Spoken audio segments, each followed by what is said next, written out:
बिस्मिल्लाहिर्रहमानिर्रहीम, अस्सलाम वालेकुम। आई होप सो आप सभी ठीक होंगे। आज की वीडियो में मैं माल्टा के वीज़ा को एक्सप्लेन करने वाला हूं। सादा अल्फाज में कुछ 9 से 10 स्टेप्स होंगे जिनको फॉलो करके आप माल्टा का विजिट वीज़ा बगैर एजेंट के घर बैठे बआसानी हासिल कर पाएंगे। तो वीडियो पूरी देखें ताकि A to Z सारी चीज़ें आप आसानी समझ सकें। स्टेप नंबर 1 है, आपने सबसे पहले VFS में अपनी अपॉइंटमेंट जो है वो बुक करनी है। डिस्क्रिप्शन में आपको लिंक मिलेगा, वहाँ पर अपनी अपॉइंटमेंट भी बुक कर लेनी है और साथ में वहाँ से टूरिस्ट वीज़ा एप्लीकेशन फॉर्म जो है वो डाउनलोड करके उसे फिलअप करना है और उसका प्रिंट निकलवा लेना है। 2 पेज का फॉर्म होगा, आपने उसे फिलअप करना है, उसको आप प्रिंट आउट निकलवाना है, साइन करके अपनी फाइल में अटैच कर लेना है। अगर आप VFS के थ्रू अप्लाई करना चाह रहे हैं, अगर आप VFS के थ्रू अप्लाई नहीं करना चाह रहे तो फिर कराची में इटली की जो जनरल कौंसलेट है वो मौजूद है, जो कि माल्टा का वीज़ा पाकिस्तानियों के लिए डील करती है, तो आप उनके थ्रू भी अप्लाई कर सकते हैं। दोनों ऑप्शन आपके पास है, आप जिस ऑप्शन के थ्रू अप्लाई करना चाह रहे हैं वो आप पे डिपेंड करता है। लेकिन वीज़ा एप्लीकेशन का फॉर्म आपको डिस्क्रिप्शन में मिल जाएगा, वहाँ से डाउनलोड करके उसका प्रिंट आउट निकलवा ले फिलअप करके। ये तो था स्टेप नंबर 1, मतलब आपका वीज़ा एप्लीकेशन फॉर्म जिसका डिस्क्रिप्शन में लिंक मौजूद है। जो सेकंड आपका डॉक्यूमेंट है वो है आपका पासपोर्ट, जो कि लास्ट 6 मंथ के लिए वैलिड होना चाहिए और उसमें कम से कम 3 पेजेस जो है वो खाली होने चाहिए, ब्लैंक होने चाहिए, तभी आपका पासपोर्ट एक्सेप्ट होगा। अच्छा, नंबर 3 पे आपको चाहिए आपकी फोटोज, जिनका साइज जो है वो पासपोर्ट साइज होना चाहिए और वाइट बैकग्राउंड वाली होनी चाहिए।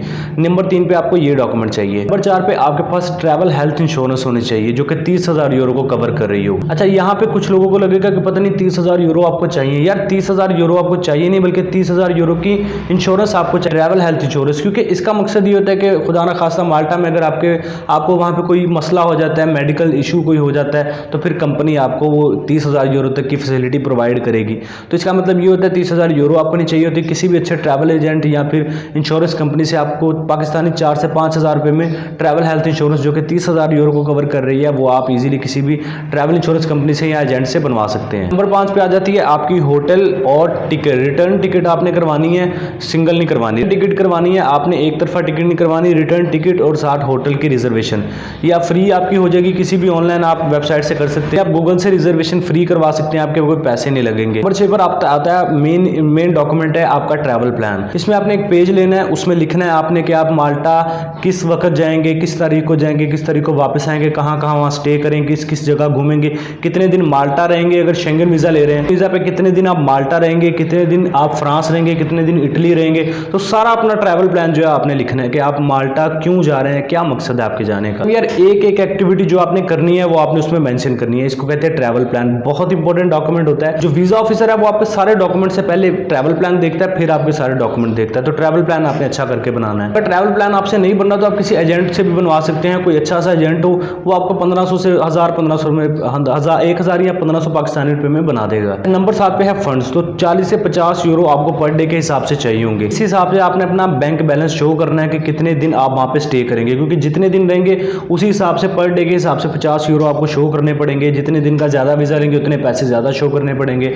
15 दिन का वीज़ा लें तो कम पैसे शो करने पड़ेंगे। मतलब मिनिमम आपके अकाउंट में 4 से 5 लाख रुपए होने चाहिए, 3 से 4 लाख तो मस्ट है होने चाहिए। इसके अलावा आपकी लास्ट 6 मंथ की बैंक स्टेटमेंट आपको शो करनी पड़ेगी विद प्रूफ। इस बैंक से आपने बैंक स्टेटमेंट ली है, उसी बैंक से आपको bank maintenance certificate, account maintenance certificate भी मिल जाएगा, वो इजीली आपको वो प्रोवाइड कर देंगे, वो भी साथ रखें। नंबर 8 पे आता है आपका सोर्स ऑफ इनकम, यानी पैसे आपके अकाउंट में कहाँ से आ रहे हैं। आप कोई जॉब करते हैं, बिजनेस करते हैं, आप किस हवाले से, मतलब पैसों की ट्रांसैक्शन आपकी किस चीज़ से हो रही है, किस कोई बिजनेस से हो रही है, कोई जॉब से हो रही है, कहाँ से पैसा आ रहा है, ये शो करना है। मतलब आप अगर किसी कंपनी में जॉब करते हैं तो उस कंपनी से NOC लेटर यानी नो ऑब्जेक्शन सर्टिफिकेट लेटर आपने लेना है। लास्ट 3 मंथ की आप सैलरी स्लिप्स उस कंपनी से ले लें। लेकिन अगर आप बिजनेस करते हैं तो फिर उसमें आपका NTN है, टैक्स रिटर्न है, अपने बिजनेस के बैंक की अकाउंट की जो स्टेटमेंट है, बैंक स्टेटमेंट है, वो शो करनी होगी। अपना बैंक बैलेंस अपना शो करना पड़ेगा।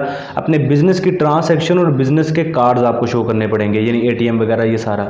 तो इसके अलावा अगर आपकी कोई प्रॉपर्टी है, कोई भी आपके होम कंट्री में, लाइक आपका कोई घर है, कोई दुकान है, कोई गाड़ी है, या आपने कहीं इन्वेस्टमेंट की है, तो वो डॉक्यूमेंट साथ में लाजमी अटैच करें। ये रिक्वायरमेंट नहीं है लेकिन एडिशनल है, लेकिन बहुत सपोर्टिंग डॉक्यूमेंट्स होते हैं। अच्छा, अब आखिरी में आता है आपकी CV, कवर लेटर, अपने education documents, work experience documents, ये सारे डॉक्यूमेंट्स अपने पास रखें, क्योंकि माल्टा में जाकर अगर आपको जॉब मिल जाती है तो फिर विजिट वीज़ा को वर्क वीज़ा में कन्वर्ट करने के लिए आपको ये सारे डॉक्यूमेंट्स चाहिए होंगे। तो अभी बहुत से यूट्यूबर्स आपको डराएंगे माल्टा का पासपोर्ट जो वीज़ा है वो फ्रेश पासपोर्ट पर नहीं मिलता, या वीज़ा लेने का फ़ायदा नहीं है, या वीज़ा रिजेक्ट बड़ा होता है। कुछ दोस्तों ये भी अपनी वीडियोज़ में कहते हैं कि यार वहाँ पर जॉब ही नहीं है, वहाँ पर कोई मतलब फ्यूचर ईयर नहीं है, हालांकि हज़ारों पाकिस्तानी इंडियंस वहाँ पे अच्छा खासा पैसा कमा रहे हैं और अभी रिसेंटली वो जा रहे हैं, कोई पुराने नहीं गए बल्कि अभी 3 महीने 4 महीने पहले गए हैं, कुछ 1 साल पहले गए हैं, तो अच्छा खासा वहाँ पे सेटलमेंट उनकी हो रही है। तो यार कोई भी यूट्यूबर अगर आपको डिमोटिवेट कर रहा है तो आपने उसकी बातों में नहीं आना, आपने अपनी कोशिश करनी है, मेहनत करनी है, अपने डॉक्यूमेंट्स प्रॉपर बना के फॉलो करना है।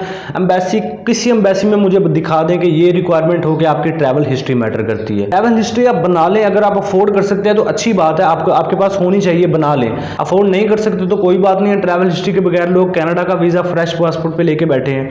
तो सिर्फ आपको डॉक्यूमेंट्स प्रॉपर तरीके से सोच समझ के बनाने पड़ते हैं। कोई एम्बेसी ये नहीं कहती कि ट्रैवल हिस्ट्री होनी चाहिए या आपके अकाउंट में इतना पैसा होना चाहिए तभी आपको वीज़ा देंगे। ऐसी कहती हैं आपके डॉक्यूमेंट्स प्रॉपर बने हों, सारी चीज़ों को फॉलो करके आपने सारी चीज़ों के दायरे में रह के हर चीज़ की हो तो कोई मसला नहीं, आप वीज़ा ले सकते हैं। डिमोटिवेट ना हो, ये सारे डॉक्यूमेंट्स आप बनाएं। इन सभी डॉक्यूमेंट्स को आप कराची जो इटली की कॉन्सुलेट है वहाँ पे जमा करवा दें फीस के साथ। अगर आप VFS के थ्रू अप्लाई करना चाहते हैं तो उनको ऑनलाइन ही सबमिट कर दें या फिर अपॉइंटमेंट लेके वहाँ पे विजिट कर लें VFS के ऑफिस को। इंशाल्लाह आपको अच्छा रिस्पॉन्स ही देखने को मिलेगा। अच्छी नीयत, अच्छे ख्यालात से कोशिश करेंगे तो अल्लाह ताला किसी की भी मेहनत को या किसी की नीयत को रद्द नहीं करता। तो ये वीडियो आपके लिए हेल्पफुल रही होगी। वीडियो थोड़ी सी भी हेल्पफुल लगी हुई या फिर वीडियो से कुछ ना कुछ नॉलेज मिला हुआ तो लाइक कीजिएगा। चैनल पे पहली दफा है तो एवरी वीजा यूट्यूब चैनल को सब्सक्राइब करके बेल आइकन पे प्रेस कीजिएगा कि आपको इस चैनल पे यूरोप एशिया के कंट्री से रिलेटेड इन्फॉर्मेशन और जॉब्स मिलती रहती हैं। आइकन प्रेस करना ना भूलिएगा ताकि नई आने वाली इन्फॉर्मेशन और जॉब आप मिस ना कर पाएं। अपना बहुत सारा ख्याल रखिए, मिलते हैं नेक्स्ट वीडियो में। टेक केयर, अल्लाह हाफिज।